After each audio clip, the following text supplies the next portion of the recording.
Art is more than brushstrokes on canvas or sculptures carved in stone. It is the heartbeat of civilizations, a mirror to humanity's soul.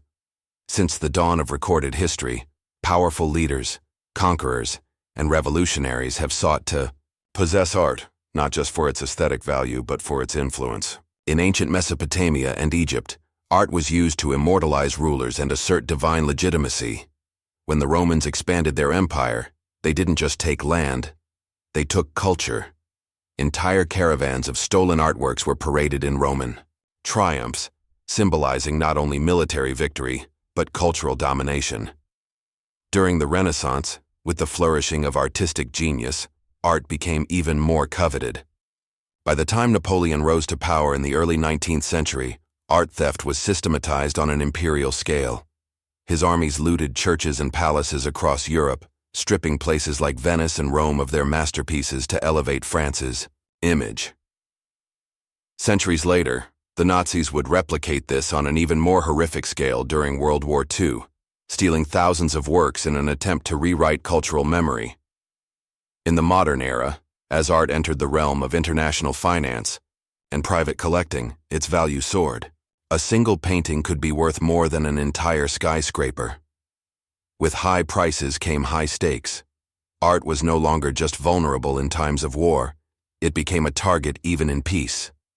Thieves saw in art a unique prize, priceless, portable, and in many cases, untraceable. Whether motivated by ideology, greed, or obsession, the idea of stealing a piece of immortality became irresistible. It is in this long history of artistic plunder that the stage was set for what would become the most shocking and audacious heist of them all. Isabella Stewart Gardner was not just a patron of the arts, she was a legend in her own time. B.T. Into wealth in 1840s New York, she defied the expectations of high society. After personal tragedies, including the death of her only child, she turned to art and traveled to find solace and purpose. Her journeys through Europe and Asia ignited a profound appreciation for the arts, and she began collecting with a discerning eye and a rebellious spirit. With guidance from art historian Bernard Berenson, she acquired pieces that many museums today would consider crown jewels. But Gardner's vision went beyond collection. She wanted to create an experience. In the early 1900s, she built Fenway Court, later known as the Isabella Stewart Gardner Museum, in Boston's Fenway-Kenmore neighborhood. Designed in the style of a Venetian palazzo, the museum was a masterpiece in itself. Mosaic floors, arched courtyards, and antique columns created a transportive atmosphere. Unlike traditional museums, Gardner personally curated each room like a living collage, blending Renaissance paintings with ancient artifacts and rare manuscripts. The museum opened to the public in 1903, and from the beginning, it was treated as sacred.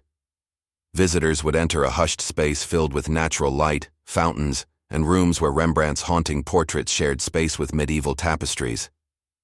Vermeer's The Concert, one of only a few in existence, hung in a quiet corner of the Dutch room, a room that would become tragically famous.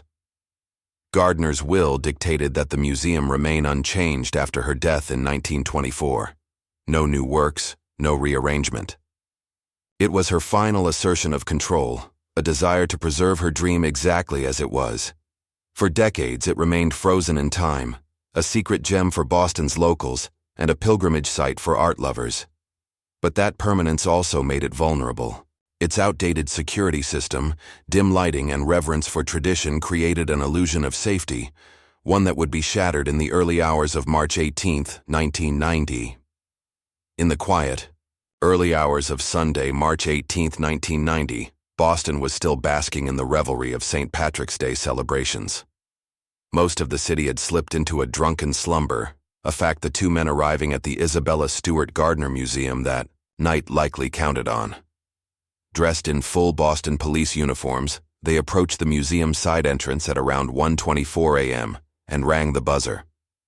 Inside, two unsuspecting security guards were monitoring the otherwise uneventful evening. When the guards saw the officers on the surveillance monitor, they hesitated but ultimately unlocked the door, a decision that would haunt them for the rest of their lives. What followed was like a scene out of a Hollywood heist film, only this was chillingly real.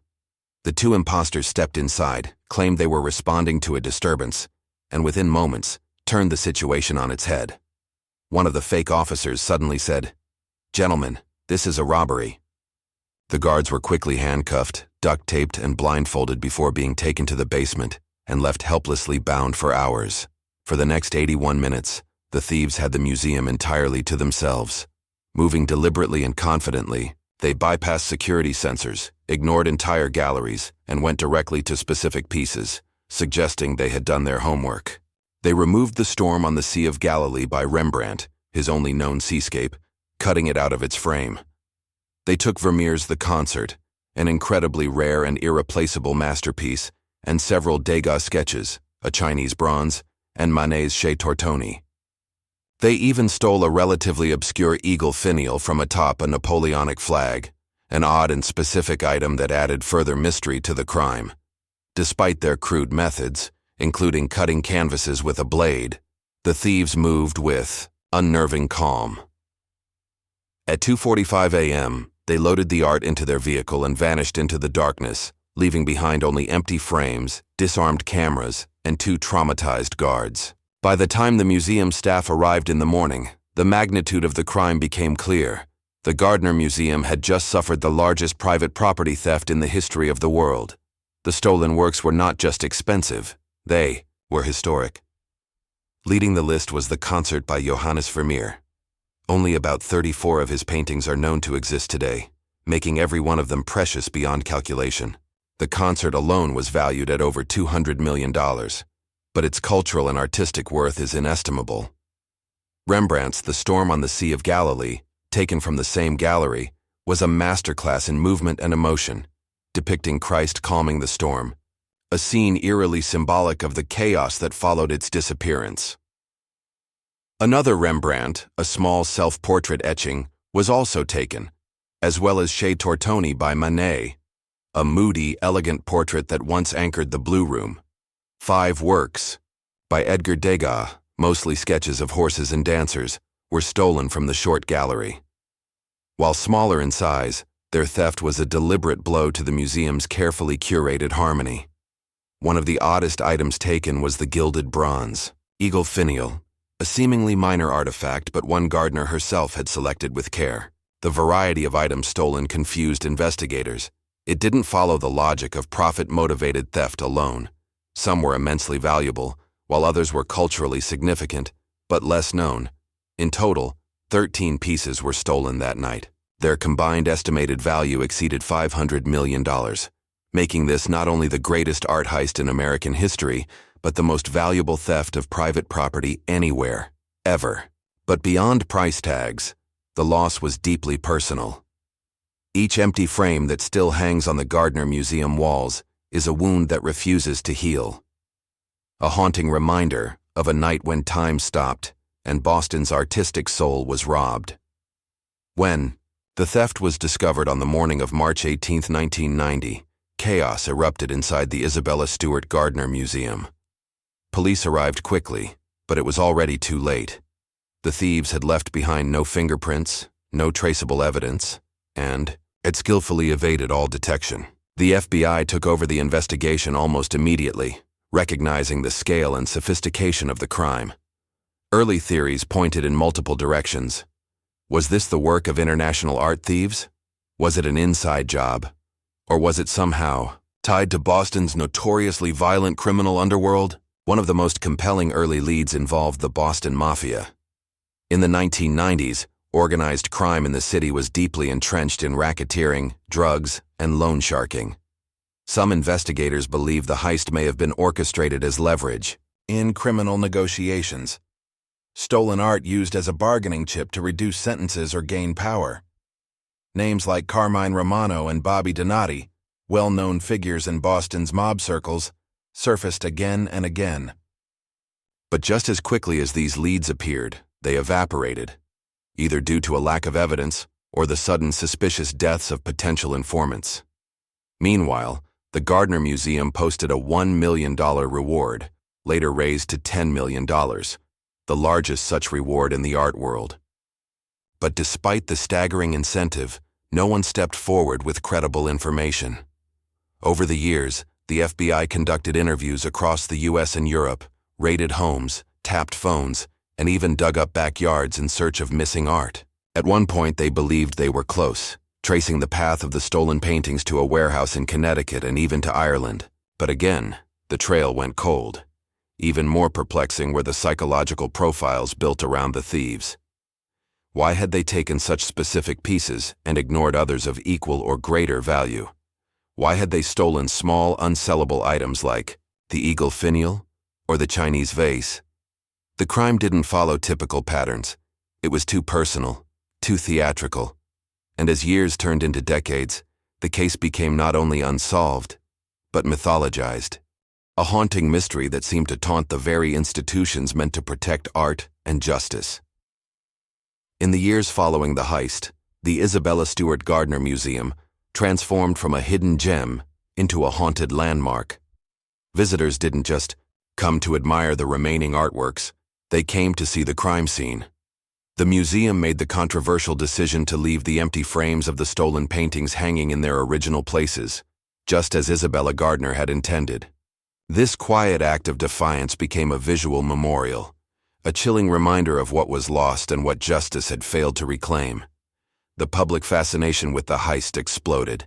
It inspired countless books, documentaries, podcasts, and fictional portrayals. The story had all the elements of a great mystery, a glamorous museum, a mysterious woman's legacy, a flawless crime executed on a holiday night, and priceless treasures that vanished without a trace. The fact that the crime remained unsolved only deepened its grip on the public imagination. People speculated wildly. Some believed the paintings were hidden in a mobster's attic. Others were sure they were hanging in a private collection in South America or the Middle East. The theft also had a lasting impact on museum security around the world. Institutions everywhere re-examined their protocols, installed advanced surveillance systems, and adopted stricter night shift staffing models. The Gardner heist became a case study in how cultural treasures could be vulnerable, not just to time, but to human cunning. Yet perhaps the most tragic consequence is the silence. 35 years later, no arrests have been made. No paintings have been recovered. And despite the occasional flurry of new leads or FBI statements claiming to know who did it, the art remains lost, as if it had slipped through history itself. The Gardner heist is not just an unsolved crime. It is an unresolved wound in the world of art, a reminder that even beauty can be stolen in the night. While the Isabella Stewart Gardner Museum heist is considered the most valuable art theft in history, it is far from the only one. In fact, it belongs to a dark tradition of looting and art crime that spans centuries. One of the most egregious examples was the systematic theft of art by the Nazis during World War II. Under Adolf Hitler's regime, entire collections were stolen from Jewish families, museums, and conquered territories. Over 600,000 works were taken, some destroyed, some sold, and many still missing. The heroic efforts of the Monuments Men, a group of Allied officers tasked with recovering stolen art, brought global attention to the scale and tragedy of wartime looting. Even before the war, there were cases that shocked the world. In 1911, the Mona Lisa was stolen from the Louvre by an Italian handyman named Vincenzo Peruggia, who believed the painting belonged in Italy. For over 2 years, the most famous painting on earth was missing, and its absence only increased its fame. When it was finally recovered in Florence, the Mona Lisa became an icon, forever associated with mystery and resilience. In more recent times, museums in the Netherlands and France have been targeted. In 2002, the Van Gogh Museum in Amsterdam was robbed in under 90 seconds. The paintings resurfaced 14 years later in the hands of a mafia clan in Naples. In 2008, armed thieves stormed a Zurich museum and stole 4 paintings by Monet, Cézanne, Degas, and Van Gogh. Like the Gardner case, some of those works have yet to be found. What connects these crimes is a deeper truth. Art is not just about beauty or money, it's about identity, legacy, and power. And when it's taken, it leaves behind more than an empty frame. It leaves behind a void in our collective memory. Decades have passed since that cold March morning in 1990, and yet the most pressing question remains: where are the stolen pieces? The FBI has followed hundreds of leads across continents, raided storage units, and interrogated former gang members. Agents have claimed they know who committed the crime but have never had enough evidence to charge anyone. Theories abound, ranging from the plausible to the bizarre. One prevailing theory is that the paintings were hidden by members of Boston's criminal underworld, who planned to use them as leverage in plea deals. Some believe the artworks were passed along to other criminal organizations, possibly even smuggled abroad. Others suggest they may have been destroyed, a heartbreaking possibility that haunts art historians and museum staff alike.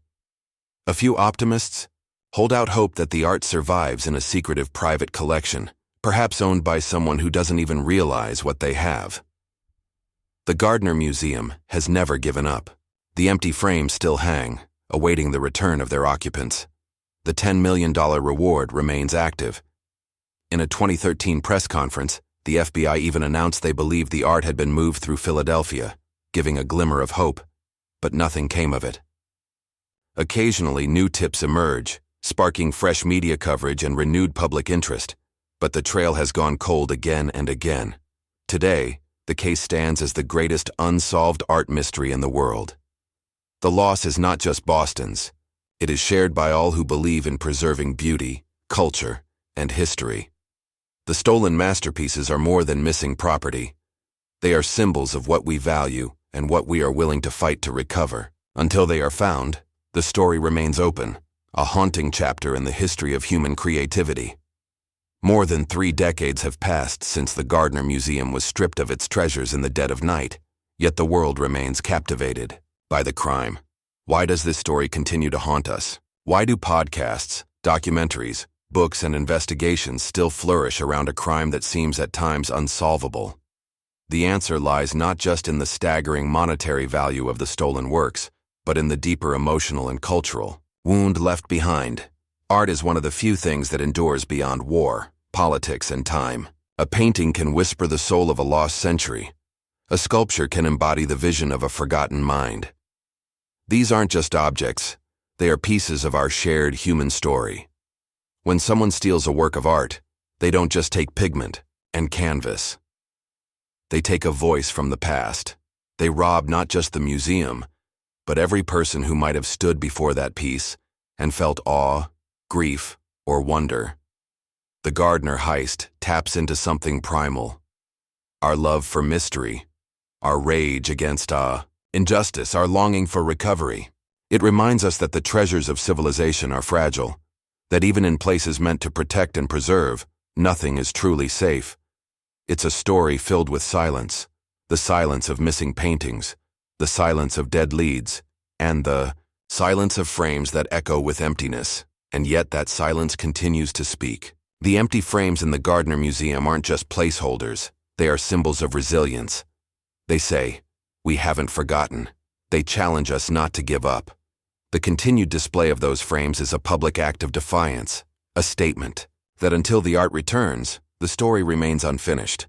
The world still cares because this isn't just about theft. It's about legacy. It's about the eternal tension between those who create and those who destroy. It's about how, even after so much time, we still hold out hope that one day, someone will knock on a door, open a vault, or speak a long-held secret, and return something priceless not just to a museum, but to history itself.